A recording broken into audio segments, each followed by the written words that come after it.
2011년 7월 강변 테크노마트에서 건물이 심하게 흔들리는 현상이 일어났습니다. 전에도 한번 이야기 드린 것 같은데, 이 일로 테크노마트 측은 구조물 안전성 검사를 실시했습니다.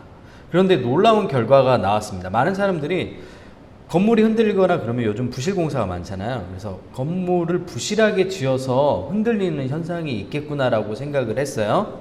네. 근데 실제로 조사해 보니까 원인은 피트니스 클럽에 있었습니다. 여러분이 흔히 얘기하는 PT 클럽이라고 얘기하는 피트니스 클럽이에요. 피트니스 클럽에서 아주머니들이 운동을 할 때 만들어낸 그 진동수, 막 이렇게 뛰면서 운동하실 거 아니에요. 그 뛰면서 운동할 때 울리는 그 진동수하고 강변 테크노마트가 가지고 있는 건물의 고유 진동수하고 일치하다 보니까 어떻게 돼요? 건물이 흔들리는 현상, 공진 현상이 일어났던 것입니다. 당시 단국대 건축공학과 정남 교수도 CBS 인터뷰에서 건물들은 고유한 진동수를 가지고 있는데 우리 주위에 있는 모든 물체에 다 진동수를 가지고 있어요. 그 맞는 진동수가 흘려보내잖아요. 그러면 그 건물이 흔들리게 되는 거예요. 이해됐죠? 네. 외부의 힘이 그 고유의 진동수와 일치하게 되면 공진 현상을 일으키게 된다고 설명했습니다.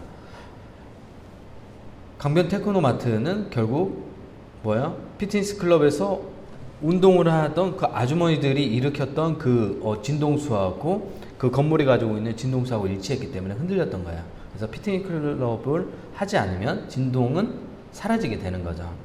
이와 비슷한 현상이 1940년 미국 워싱턴주에서 일어났습니다. 당시 워싱턴주에는 타코마 다리가 붕괴되는 어이없는 사고가 있었습니다. 아무런 외부적인 요인이 없었는데 갑자기 다리가 종이짝처럼 구겨지는 일이 일어났어요. 사람들이 경악했어요. 아니 도대체 어떻게 이런 일이 있지? 그냥 무너져 내렸다고 그러면 부실공사다 이렇게 생각했는데 다리가 종이짝처럼 구겨져 버린 거예요. 갑자기 흔들리면서. 왜 이런 일이 일어났을까요? 네, 여러분이 추측하는 생각이 맞습니다. 공진 현상이 있었던 거예요. 바람이 당시에 다리 위로 심하게 불었는데 그 바람이 부는 진동과 타코마 다리가 가지고 있었던 그 진동수가 일치하자 다리가 종이짝처럼 구겨져 버렸던 거예요. 이러한 현상을 뭐라고 얘기한다고 했죠? 공진 현상이라고 얘기했죠.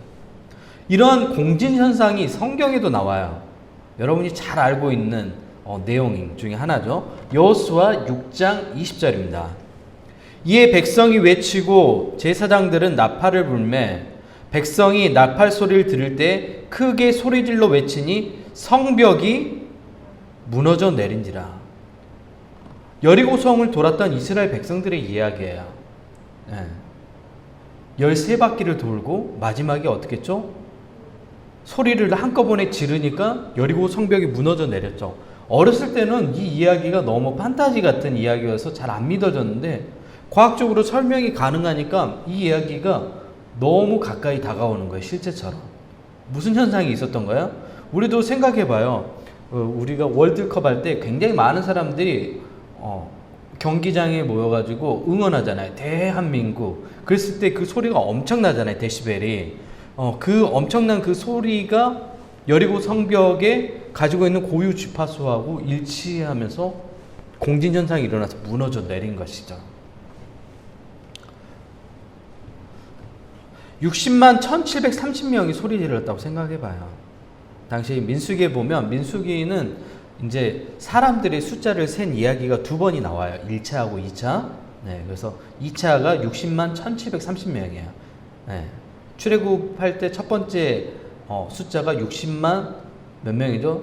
3,500 제가 뒤에 숫자가 생각 안 나는데 3,500 몇 명이었어요. 네. 그리고 두 번째가 60만 1730명이에요. 이 성벽이 무너져 내리기 전 여리고에 들어왔던 두 명의 정탐꾼이 있었어요. 여호수아가 두 명의 정탐꾼을 보내죠. 여호수아도 여러분이 아는 것처럼 정탐꾼, 스파이 출신이었어요. 우리가 얘기하는 그 나쁜 스파이가 아니라 적의 상황들을 살피기 위해서 보냈던, 우리나라로 얘기하면 국정원 이런 출신이라고 생각하면 좋을 것 같아요. 여호수아가 보낸 2명의 정탐꾼 중 한 사람이 살몬이라는 사람이에요. 살몬. 네. 살몬은 여호수아의 명령을 따라 여리고를 정탐하기 위해 여리고 성 안으로 들어갔습니다. 왜냐하면 전쟁 전에는 상대방의 상태가 어떤지 살펴보잖아요. 우리도 현재 우크라이나하고 지금 러시아하고 전쟁을 벌이고 있잖아요.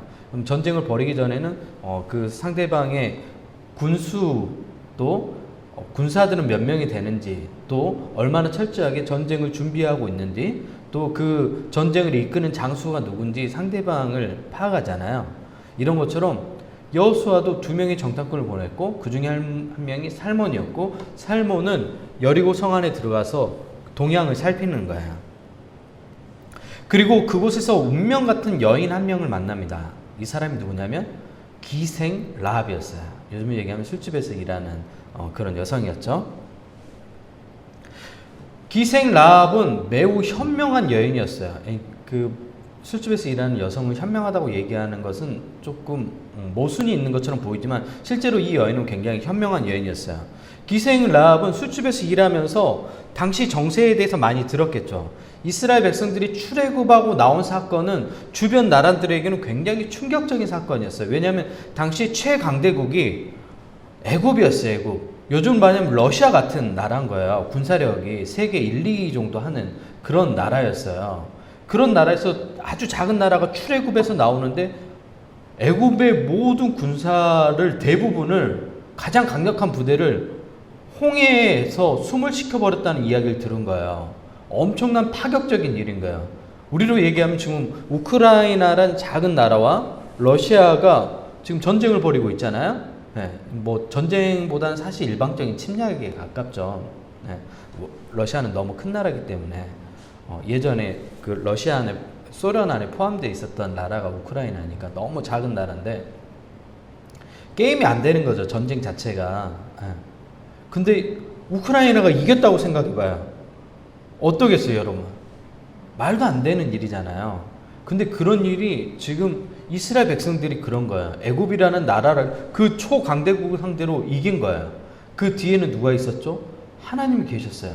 이스라엘 백성들이 싸워서 이긴 게 아니에요. 하나님이 도우셔서 이긴 거예요. 그 소문이 어디로 퍼져가기 시작했어요? 주변 나라들로 다 퍼져가기 시작해요. 과거나 지금이나 가장 소문이 빠르는 곳은 어디냐면 술집이에요.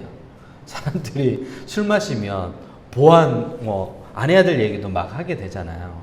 이 기생 라합이 이 이야기를 들은 거예요. 그리고 그 놀라운 하나님이 행하셨던 일에 대해서 이야기를 합니다. 기생 라합은 애굽에서 나올 때 하나님이 행하셨던 놀라운 이야기를 사람들에게 이야기하고 자신도 실제로 그 이야기를 믿었어요. 그리고 이 지혜로운 여인은 2명의 정탐꾼이 여리고 왕으로부터 쫓길 때 숨겨줘요. 왜? 그 엄청난 역사를 봤기 때문에 자신도 그 역사에 동참하고 싶었던 거야. 그리고 이 운명적인 상황과 만남에서 뭐가 생겨났을까요? 네, 항상 로맨스는 이런 극적인 상황에서 나타나요. 네, 적국의 남자 스파이를 숨겨주면서 또 그 사람에게 애정을 느끼게 되고 그 특별한 경험을 통해서 또 연인이 되잖아요. 이 살몬이라는 사람과 기생 라합이라는 사람이 사랑에 빠져요. 스파이와 사랑에 빠진 기생 라합. 네. 아름답지 않아요? 네. 정탐꾼 살몬과 라합에게서 태어난 사람이 있습니다. 이 사람이 누굴까요? 바로 보아스라는 사람이에요. 보아스가 누구죠? 다윗의 증조부예요. 그러면 나중에 누가 태어나는 거예요? 기생 라합에게서 누가 태어나는 거예요? 다윗이 태어나는 거예요. 이 엄청난 일이 있었던 거예요. 기생 라합이 왜 현명한 여인인지 알겠죠? 기생 라합 보고 현명한 여인이라고 우리가 얘기하는 것은 하나님이 하신 역사를 보았기 때문이에요. 그래요. 오늘날도 우리가 지혜로운 사람이라고 얘기할 때 어떤 사람이 지혜롭다고 얘기해요? 전도자가 얘기잖아요. 하나님을 아는 사람을 지혜롭다고 얘기하잖아요. 여러분도 하나님을 아는 사람이 되었으면 좋겠습니다. 네. 그리고 시편이 1편부터 시작해서 150편의 노래가 있어요. 시편은 하나님에 대한 마음을 때로는 괴로운 마음도 있고 깊은 마음도 있고 그것들을 모두 노래 형태로 오늘날 우리처럼 이런 운율이 있는 노래처럼 만들어 놓은 게 시편이에요. 그런데 총 150편까지 있는데 그 150편의 결론이 시편 1편에 나와요.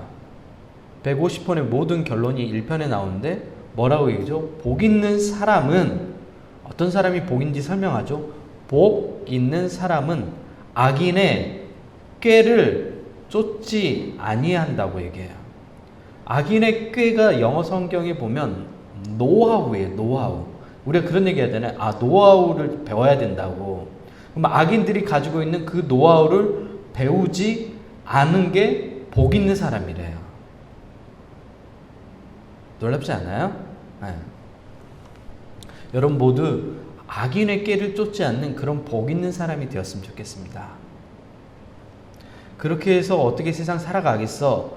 라고 생각하지 말고 작은 일에 성실하게, 근면하게 주어진 일에 최선을 다할 때 여러분에게 작은 승리들을 맛보잖아요? 그러면 큰 승리도 찾아오게 되는 거예요. 네. 그런 게 여러분 가운데 있길 소망합니다. 루키에 보면 남편과 아들을 잃은 불쌍한 여인이 나옵니다. 이 사람이 누구냐면 바로 나오미예요. 나오미. 나오미에게는 룻이라는 며느리가 있었는데 너무도 착해요. 지금으로 얘기하면 이제 남편을 잃은 여인이 되잖아요. 그러면 야 너도 이제 나이도 젊으니까 재혼해야지. 가서 다른 남자 만나. 나랑 같이 있으면 너 인생이 좋아질 게 하나도 없어. 너한테 경제적인 부담만 지니까 나를 떠나라고 얘기해요. 근데 어떻게 해요? 룻은 나이든 어머니 혼자 두고 떠날 수가 없는 거예요. 그래서 어머니와 함께 남게 돼요. 이미 남편도 죽었고 시어머니가 새로운 출발을 권면하는데도 시어머니를 돌봐야 한다는 의무와 사랑으로 시어머니와 함께 베들레헴으로 갑니다. 그리고 함께 갈 수 있었던 것은 결국 뭐냐면 어머니를 통해서 내가 하나님을 알았기 때문에 어머니를 떠날 수 없다고 이야기합니다. 자신에게 주어진 권리를 포기하고 시어머니를 모시고 간 베들레헴에서 룻은 보아스를 만나게 되고 시어머니의 지극정성으로 모시는 착한 룻을 본 보아스는 어때요? 그렇게 착한 여인을 보면 남자들은 마음에 끌려요. 그 여인을 아내로 맞이합니다. 보아스는 굉장히 좋은 남자였어요. 여자를 배려하고 그리고 이웃을 배려하고 주변 사람들을 배려하는 그런 멋진 사람이었어요. 경제적인 것도 이익을 취하는 사람이 아니라 주변 사람들에게 나눌 수 있는 그런 사람이었어요. 이렇게 해서 보아스와 룻 사이에서 누가 태어나죠? 오벳이 태어나요. 오벳. 네.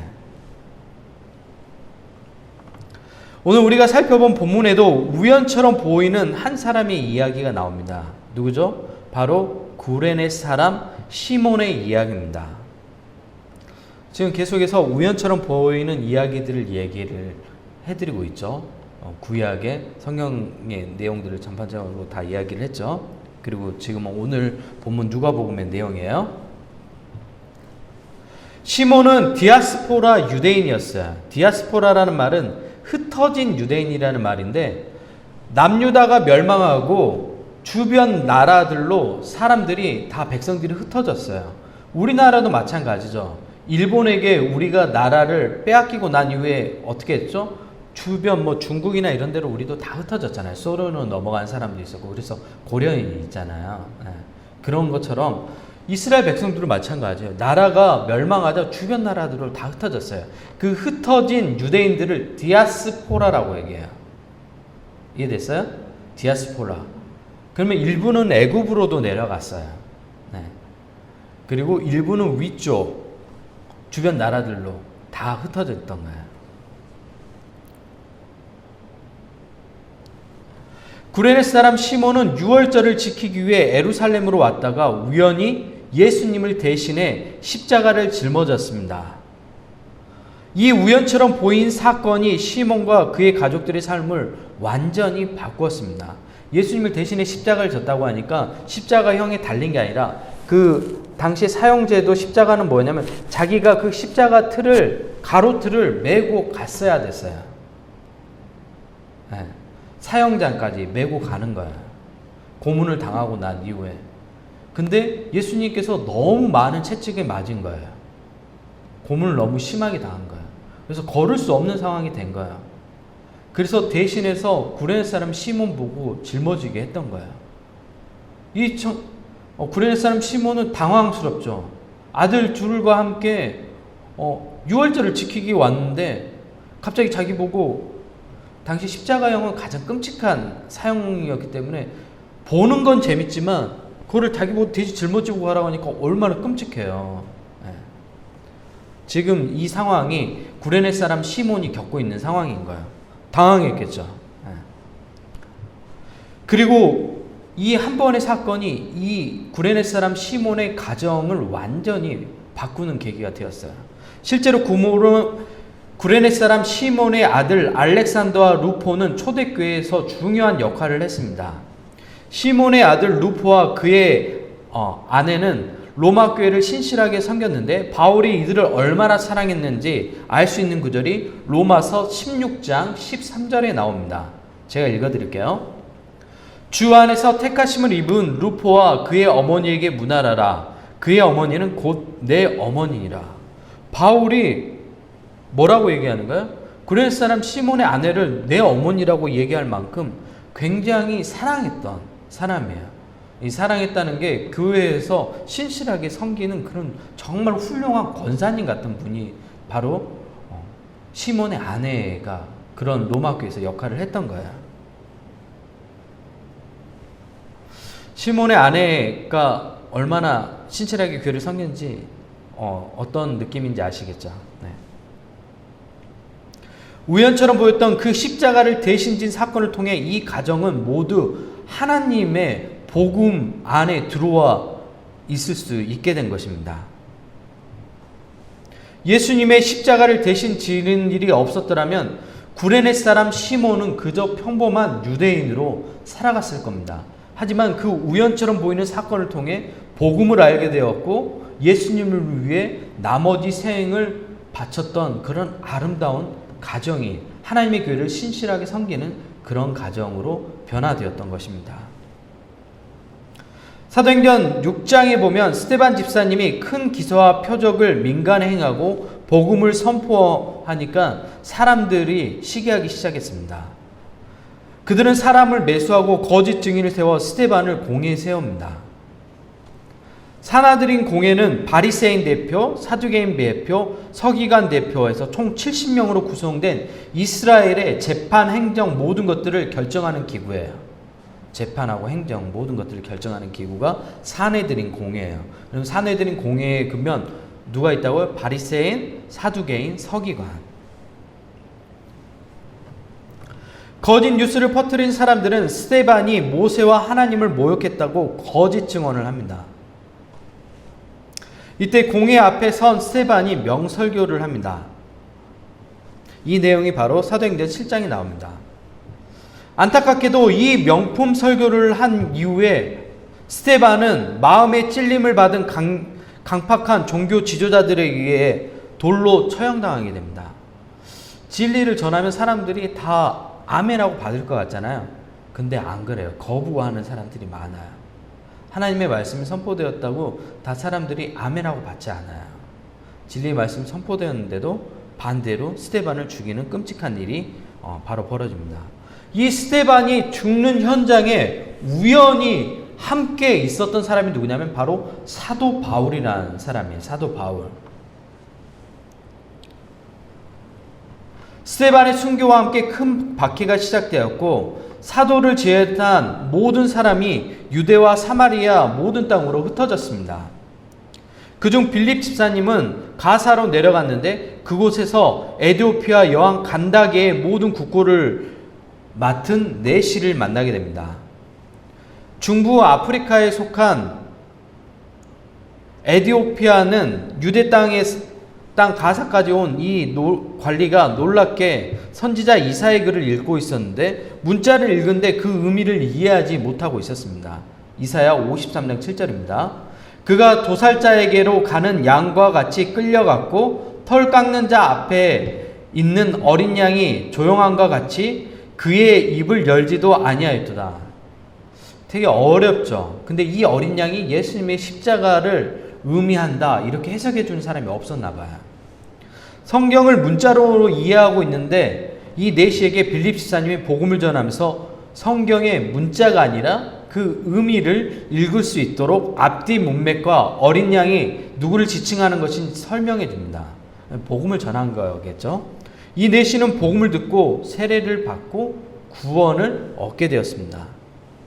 우연처럼 보였겠죠. 네. 여러분, 우리 주변에서 일어나는 사건과 특정한 상황이 우연처럼 보일 수 있습니다. 하지만 하나님 계획 안에 우리의 인생은 우연은 없습니다. 우리의 만남도 우연은 없습니다. 하나님의 계획 안에서 우리가 만난 것입니다.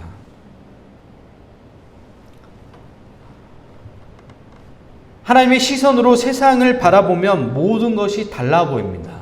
심지어 내가 겪고 있는 실패도 달라 보입니다. 우리는 어떤 실패를 경험하면 되게 좋지 않다라는 인식을 갖게 되잖아요. 근데 하나님의 입장에서 보면 그 실패는 그 위대한 일을 이루기 위한 하나의 과정일 뿐이에요. 네. 요즘 대선이 한참이잖아요. 이제 대선 선거운동, 대통령 선거운동이 한참인데 지금 대통령 선거운동 후보들 보면 대부분 후보들이 어려움을 많이 겪었어요. 네. 민주주의를 위해서 투쟁하기도 하고 인권 변호사로 일하기도 했던 사람도 있고 또 사회적 약자 노동자들을 위해 변호를 위해 몇십 년 동안 계속해서 일했던 사람도 있어요. 그런 일들을 하면서 때로는 억울한 일을 경험하기도 하고 넘어지기도 하고 하지만 지금 그 자리에 올라와 있는 것은 그런 실패의 경험들이 그 사람을 돌멩이처럼 단단하게 만들었던 것입니다.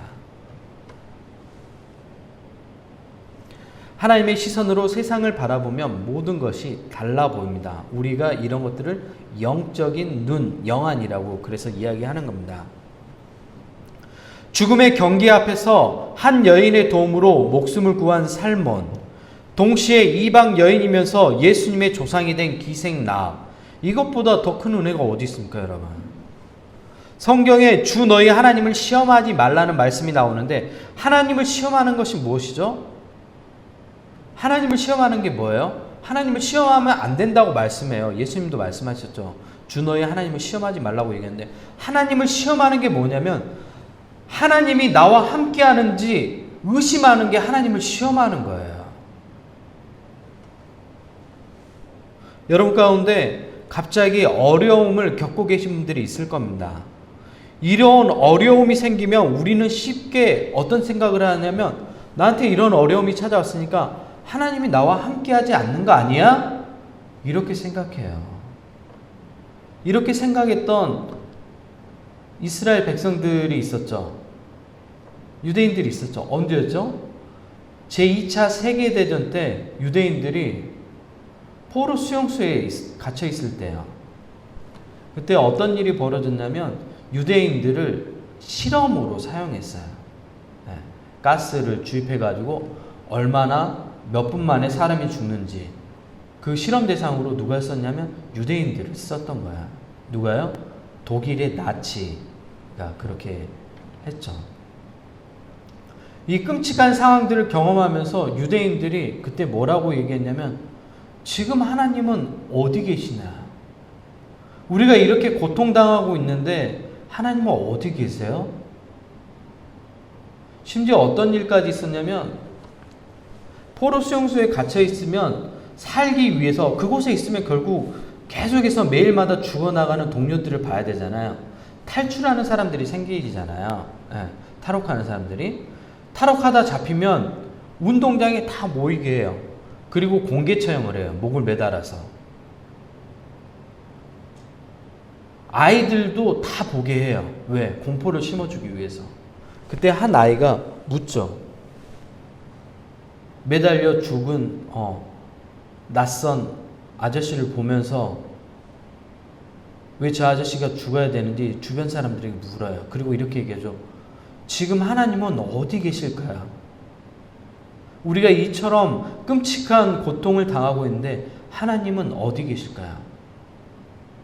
그때 옆에 있던 한 사람이 이야기합니다.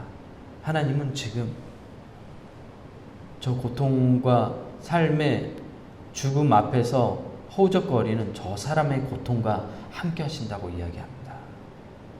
하나님은 우리의 고통과 함께 하시는 분입니다. 우리는 이 사실을 놓치기 때문에 고통 가운데 있을 때 하나님이 나와 함께 하지 않는 것처럼 느낍니다. 그러나 우리의 느낌은 굉장히 주관적이고 이기적입니다. 우리는 우리한테 좋은 것들은 뭐라고 생각하죠? 나한테 이익이 되는 것들은 좋다고 생각해요. 그리고 나한테 이익이 되지 않는 것은 나쁜 거라고 생각해요. 하지만 여러분 생각이 없어요. 여러분 몸에 대부분 좋은 음식은 여러분이 맛있다고 느끼지 않는 것들이 여러분에게 좋은 음식이에요. 대부분 여러분의 몸을 망치고 제가 드릴 이야기는 아닌 것 같아요. 저도 되게 안 좋은 음식들 좋아하는데 우리의 몸을 망치는 대부분 좋지 않는 음식들은 우리가 맛있다고 생각하잖아요. 아이러니하죠. 고통 가운데 있다고 해서 하나님이 우리와 함께하지 않는 거 아닙니다. 혹시 그런 잘못된 생각을 가지고 있다면 여러분 고통 가운데 여러분이 가장 힘든 순간에 그때도 하나님은 늘 우리와 함께 계십니다.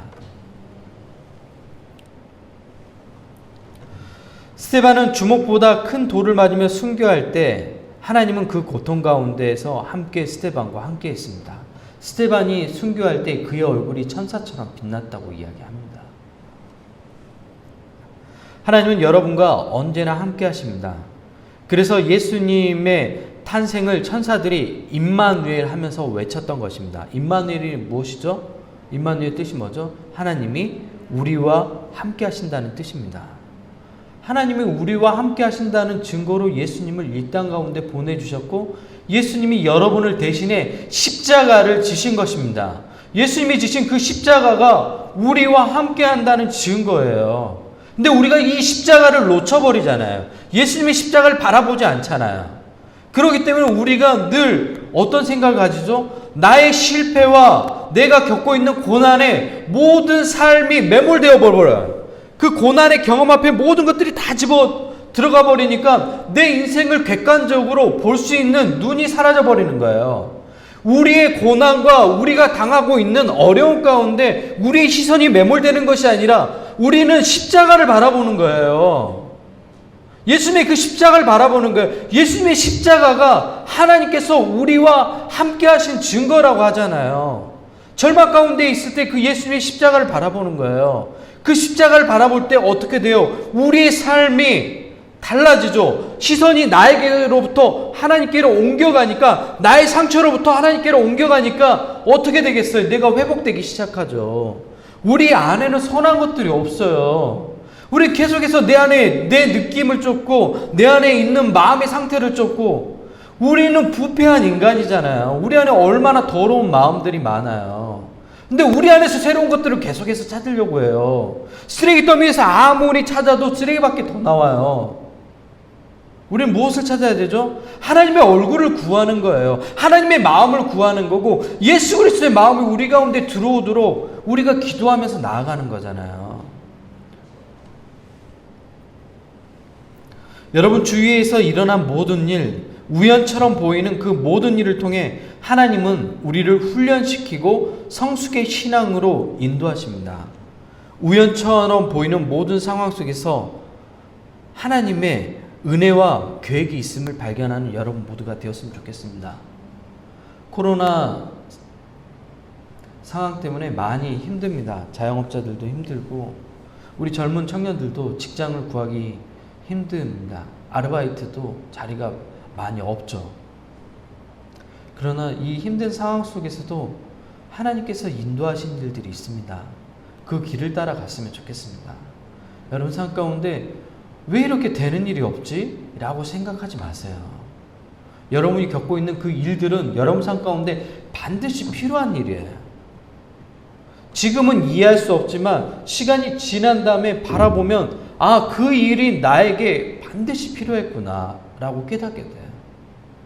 그리고 그제서야 알게 되죠. 아, 그 일을 통해서 내가 성장했구나, 성숙했구나. 우리 가운데 완벽한 사람은 없습니다.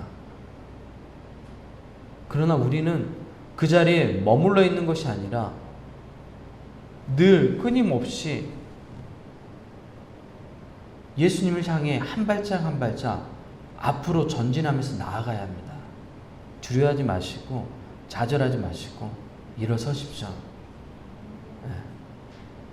우연처럼 보이는 이 많은 일들 통해 하나님이 인도하셨던 것처럼 여러분 삶 가운데 여러분이 우연인가? 라고 생각되는 그 일들 통해 하나님께서 위대한 일을 여러분을 위해 계획하고 계십니다. 그 하나님의 인도하심을 따라가는 뉴에문교회 성도들 모두가 되었으면 좋겠습니다.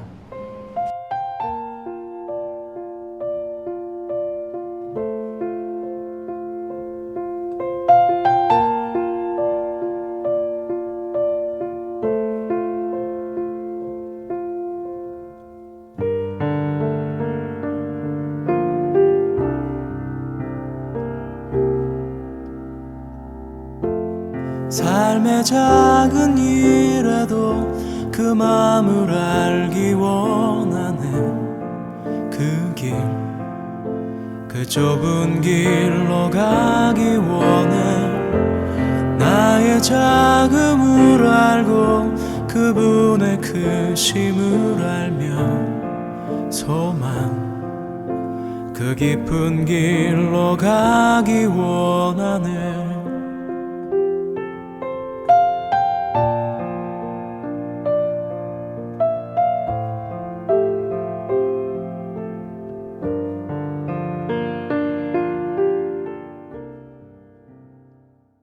뉴에문교회 성도 여러분, 한 주간 잘 지내셨나요? 2월 27일 주연절 후 18번째 교회 소식입니다. 첫 번째 소식입니다.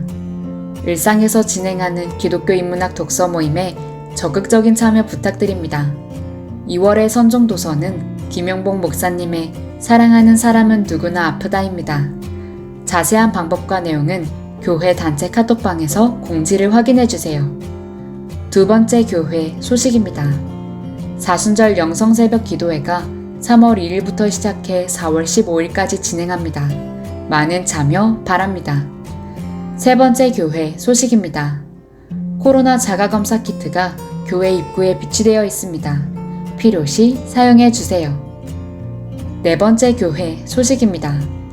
코로나 확진자 증가로 3월 한 달 동안 모든 소모임 활동은 진행하지 않습니다. 참고해 주세요. 다섯 번째 교회 소식입니다. 온라인 헌금은 아래 카카오뱅크 계좌로 헌금해 주세요. 비록 무화과 나무가 무성하지 못하며 포도나무에 열매가 없으며 감람나무에 소출이 없으며 밭에 먹을 것이 없으며 우리의 양이 없으며 외양간에 소가 없을지라도 나는 여호와로 말미암아 즐거워하며 나의 구원의 하나님으로 말미암아 기뻐하리로다. 한 주도 하나님의 은혜와 평강이 여러분 가운데 함께하길 기도합니다.